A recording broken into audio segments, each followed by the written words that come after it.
Para aclarar qué es esto de investigación translacional.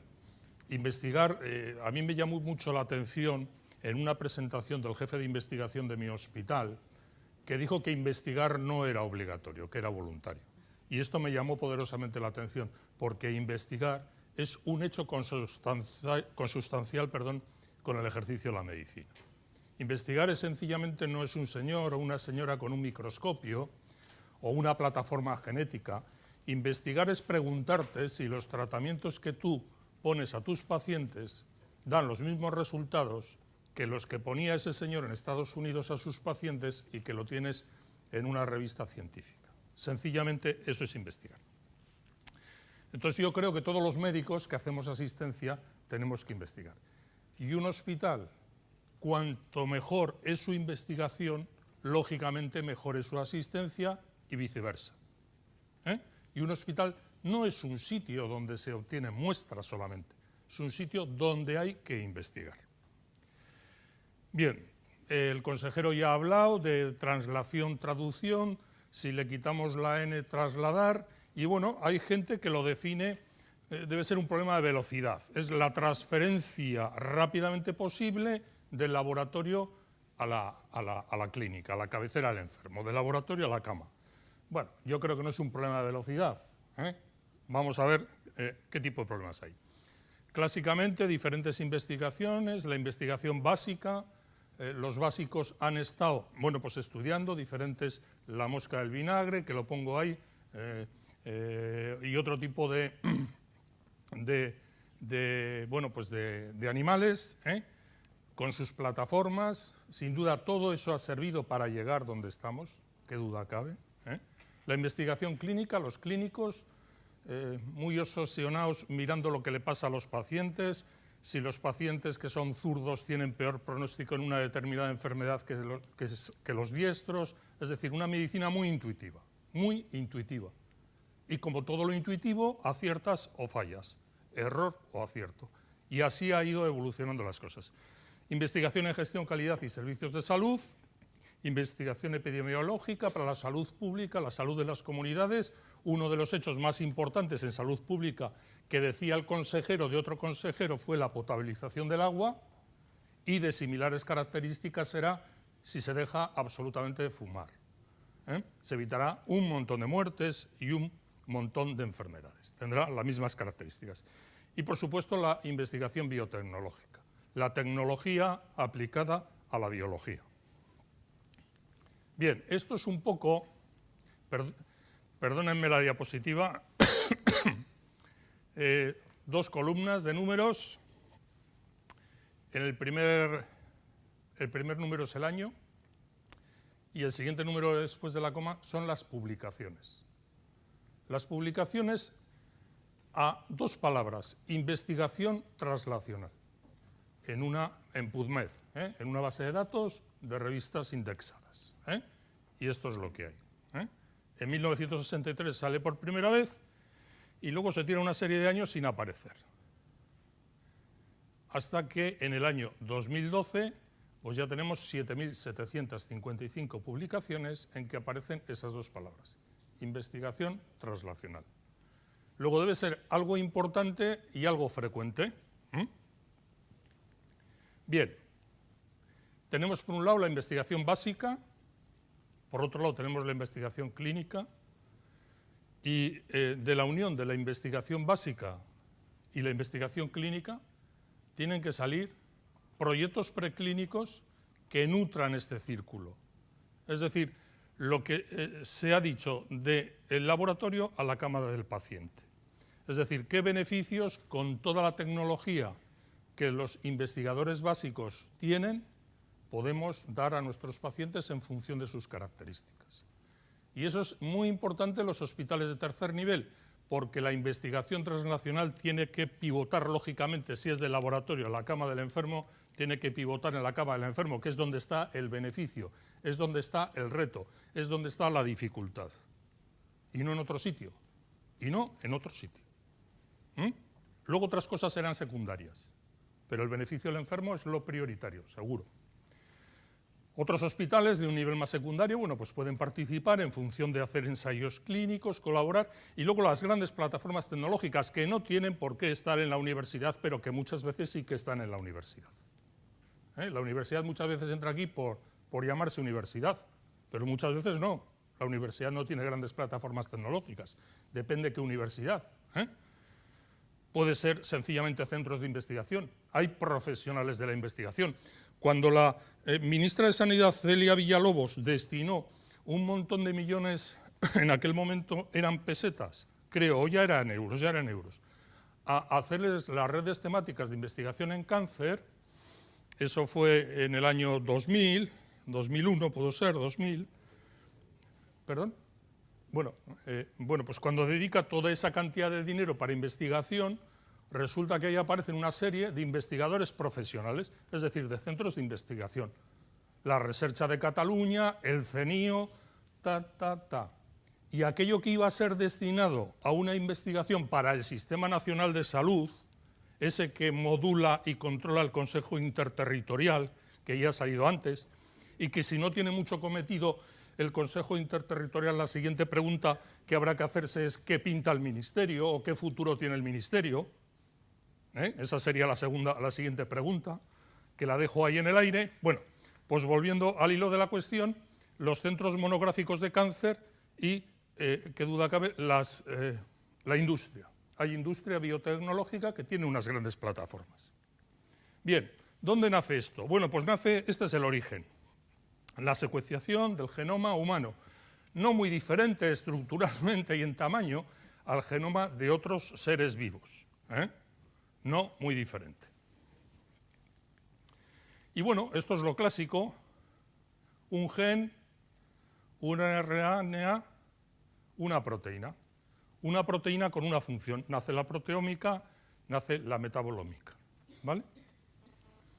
Luego se ha visto que un gen, y en función de cómo esté el gen, diferentes RNA mensajeros, diferentes proteínas y diferentes funciones. Las cosas no son tan sencillas como al principio parece o se describen. Y esto son rutas, son dianas. Aquí han salido las dianas terapéuticas. Bueno, pues estos son dianas. Es decir, aquí hay una serie de receptores, concretamente 4, que dependen de los factores de crecimiento. Esta es la membrana celular, este es el núcleo, ¿vale? Y aquí hay una serie de cadenas en que interviene una serie de sustancias. Si nosotros interrumpimos de alguna manera este estímulo, frenamos lo que se va a provocar en este núcleo, en las células tumorales, que son 4 cosas: diferenciación, pérdida de la capacidad de muerte, proliferación y resistencia. Y aquí es donde nacen las dianas terapéuticas, que hoy en día utilizamos en la clínica y que muchas de ellas están en solfa, pues porque dan origen a fármacos y parece ser que hay alguna dificultad para que los servicios de salud los incorporen a su prescripción. Es una prioridad que duda cabe a nivel mundial, pero en el primer mundo. En el primer mundo. Es decir que es a nivel mundial probablemente sea hablar mucho. Ha dado lugar incluso a la aparición de revistas, 2 aquí citadas, relacionadas o que llevan por título Medicina Translacional. Importante, brinda una alternativa efectiva a la relación, a la decisión política, a la toma de decisiones políticas para la incorporación de los resultados en investigación. Es decir, esto va más allá de las guías de práctica clínica y va bastante más allá de la medicina basada en la evidencia. Es mucho más fino. Mucho más fino. Bien, es un nuevo concepto, ya decíamos, que aglutina la investigación básica y la investigación clínica fundamentalmente, no exclusivamente, fundamentalmente, el resto de la investigación biotecnológica, la investigación en calidad y servicios de salud, la investigación en gestión, etcétera, también están aquí metidas. ¿Qué duda cabe que requiere entrenamiento y recursos? Lógicamente. Esto no se improvisa, la investigación no se improvisa. Cuando alguien quiere improvisar, no lo puede. Y el mayor ejemplo de improvisación de la investigación fue el CENIO con Barbaciz. Ese fue la mayor improvisación que ha habido. Barbacid es un muy buen investigador, o fue un muy buen investigador, pero el CNIO no dio lo que se pensaba que se podía. Esto no es fútbol, no fichas a Messi, te crea 17 ocasiones, mete 9 goles, etc. No es así. Esto es una cultura. Los hospitales de alto nivel asistencial son las instituciones ideales. ¿Por qué? Porque está el enfermo, porque están las circunstancias, porque están los clínicos. Evidentemente tiene que haber una cultura ahí. Importantísimo para el desarrollo, la coordinación y la transferencia de información. Hay que ser totalmente transparentes en la información y evidentemente tiene que haber una transferencia y una coordinación. Eso es básico para el desarrollo de la investigación translacional.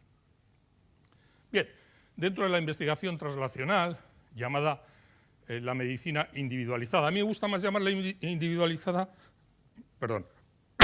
que personalizada por una razón. Porque persona implica personalidad, y esto no está en relación de la personalidad. Está en relación con el individuo o con grupos de individuos que son susceptibles de un determinado tratamiento o de una determinada diagnóstico. Y puede ser predictiva, y aquí tienen el caso de Angelina Jolie.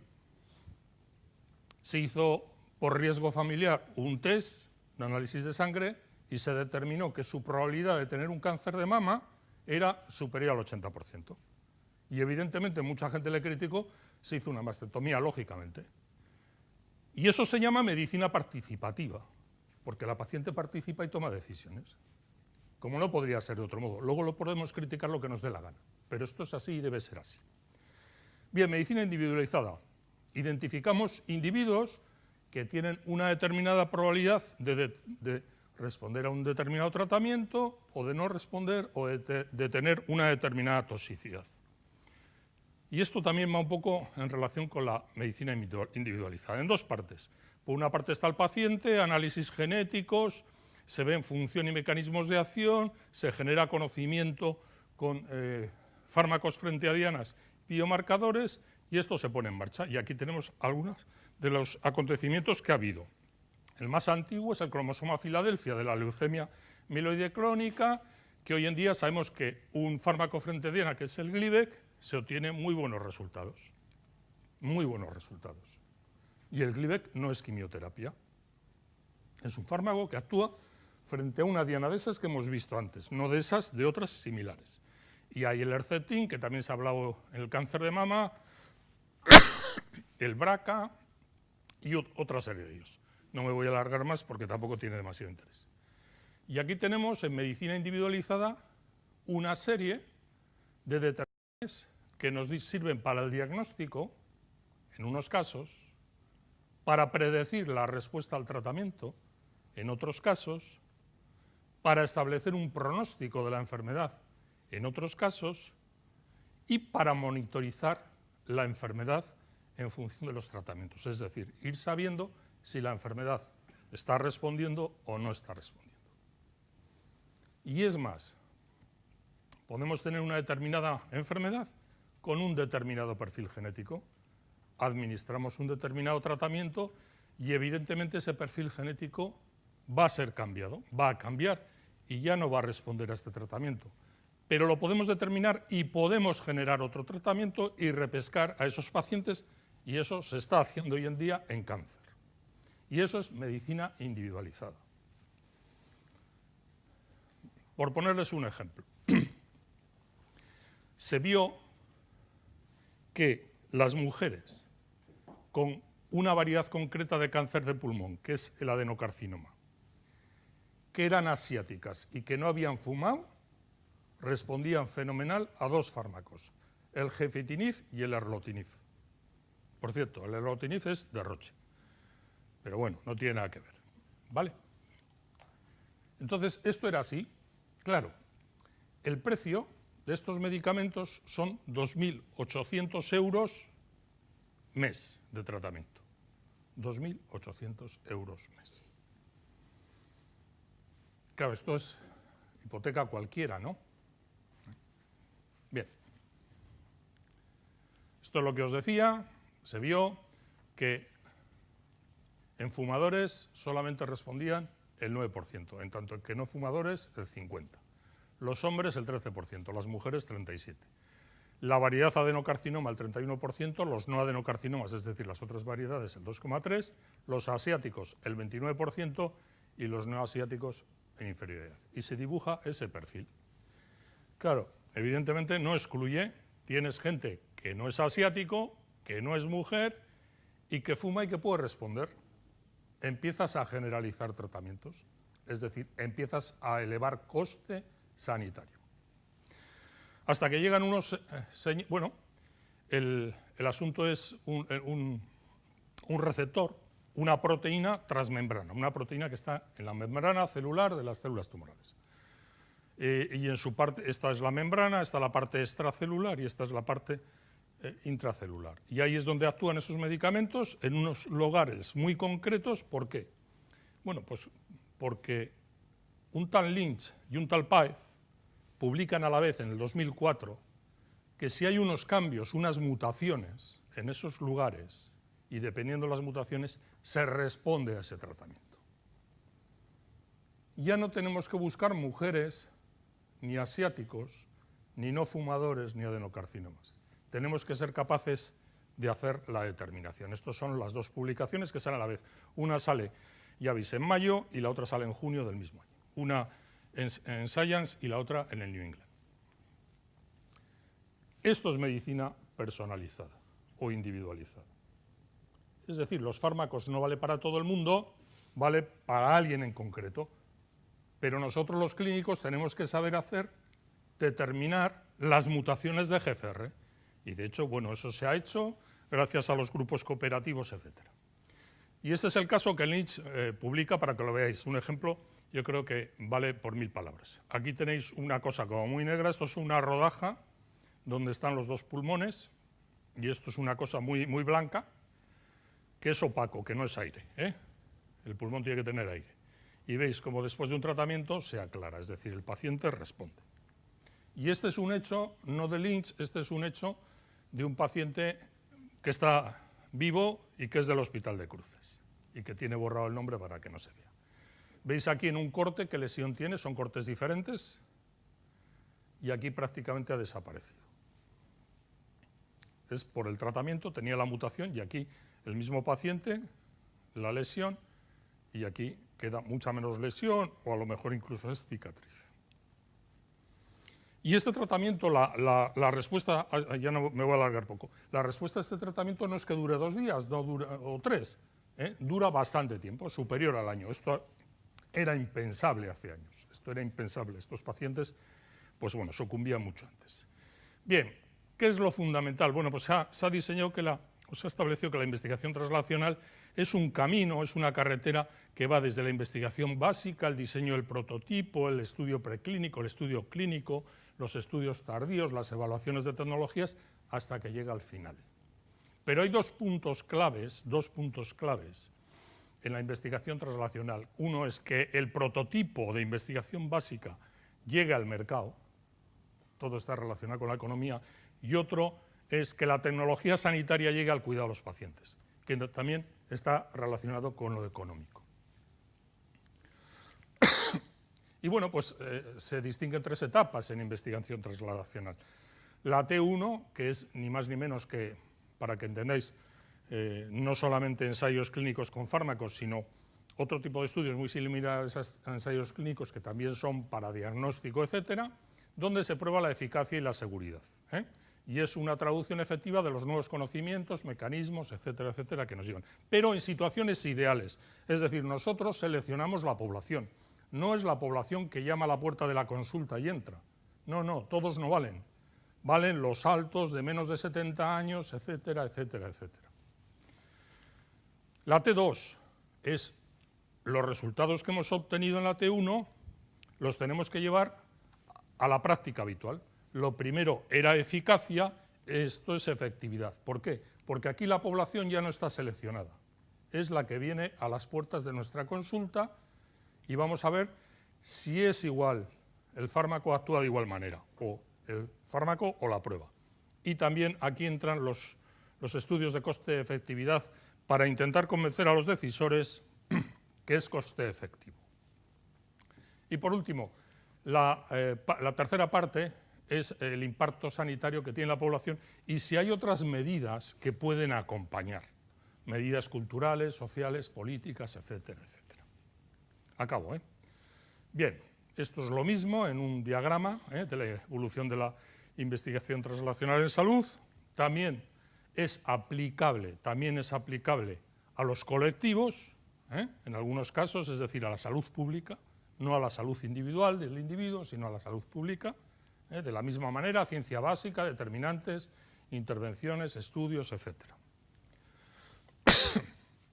Bien, la decisión, la evidencia, es decir, el saber que algo funciona, es algo más dentro de la decisión política.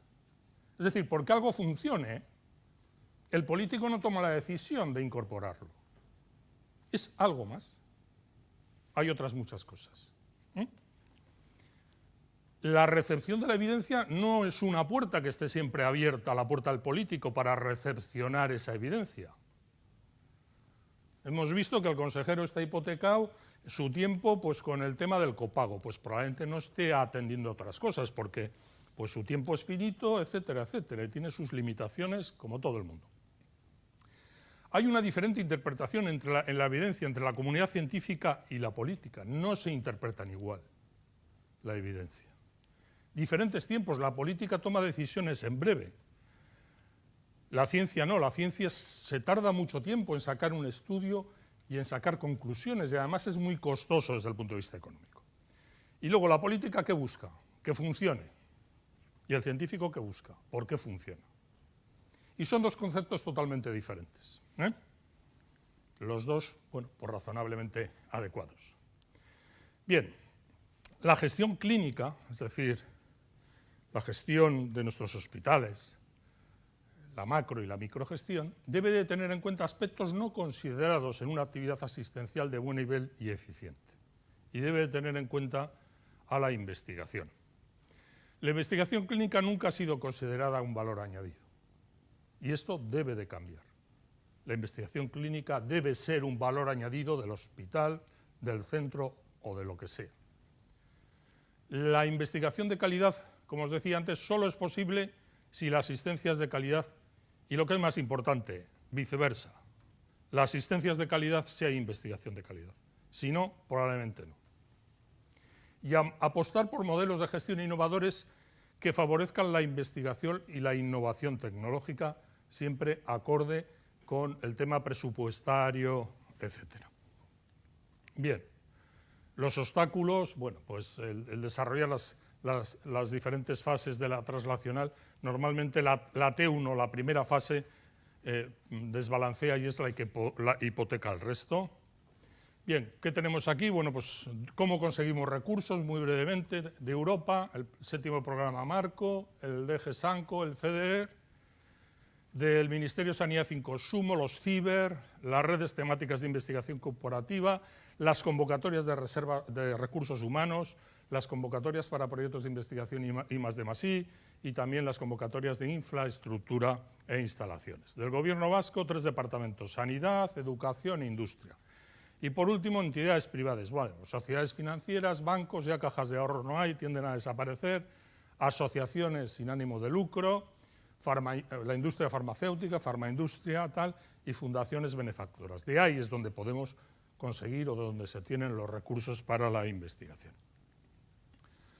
Centros de investigación translacional, Biodonostia, Biocruces, que tiene una ligera sombra, porque como tal no está, aunque podría estarlo, todavía no lo está, y luego unos proyectos todavía más difuminados, más en la sombra, que, bueno, pues no sé si arrancarán o no arrancarán, como es Bioáraba y Biobasurto Galdacano.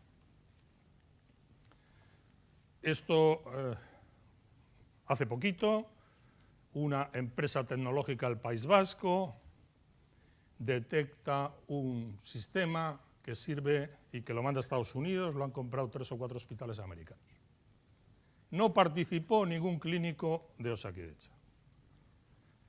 Todo lo bonito y todo lo bueno que me parece la noticia me duele, porque soy un profundo convencido de la investigación. es decir, no me afecta. Me alegro por la empresa, porque es una empresa de aquí, es una empresa vasca, seguro que va a traer recursos, en estos momentos los recursos son buenos, pero punto. Bien, en el CIBIOGUNE, nueva quimioterapia más eficaz y sin efectos secundarios. Ojalá, deseo que se investigue, pues no digo que en otros hospitales no, pero en hospitales de la Comunidad Autónoma del País Vasco. Y no digo que en otros hospitales no, por supuesto. Bien, 1 de cada 3 médicos de Osakidetza participa en estudios científicos. Noticia del periódico. Y aquí lo tenéis, pues cómo son los proyectos y cuáles son, o cuántos son, perdón, los millones de euros que se han obtenido. Y los centros en los que más investiga, según el porcentaje de financiación externa. Ahí tenéis la lista, Cruces, Donostia, tal y cual. ¿Vale? Sugerencias para tiempos de crisis. El otro día, entrando en una página de Bioez, vi esto. Cuando no hay dinero hay que reconocer el mérito hay que reconocerlo siempre, cuando no hay dinero y cuando lo hay. Y no es una crítica, es sencillamente un comentario. Medidas facilitadoras concretas, transitorias, informar. Y yo digo, la investigación debe ser autofinanciable. Si no es en su totalidad, sí al menos en parte. Y si no es en un primer momento, sí a lo largo. La investigación tiene que tener una capacidad, por lo menos, de autofinanciación. Y la estructura administrativa debe ser limitada. No podemos tener estructuras administrativas como si esto fuera una multinacional. Que vendiéramos 200 fármacos, no sé qué, tal y cual, y por aquí y por allá. Pues porque no hay quien lo soporte. Hoy en día, la industria farmacéutica que ingresa las grandes empresas, miles de millones, está haciendo recorte en sus plantillas. Está haciendo recortes, está haciendo ERES. Luego, es un tema importante. Estamos colgados en el alero. A ver si alguien pues, nos deja una escalera y podemos o subir y bajar. Muchas gracias a todos.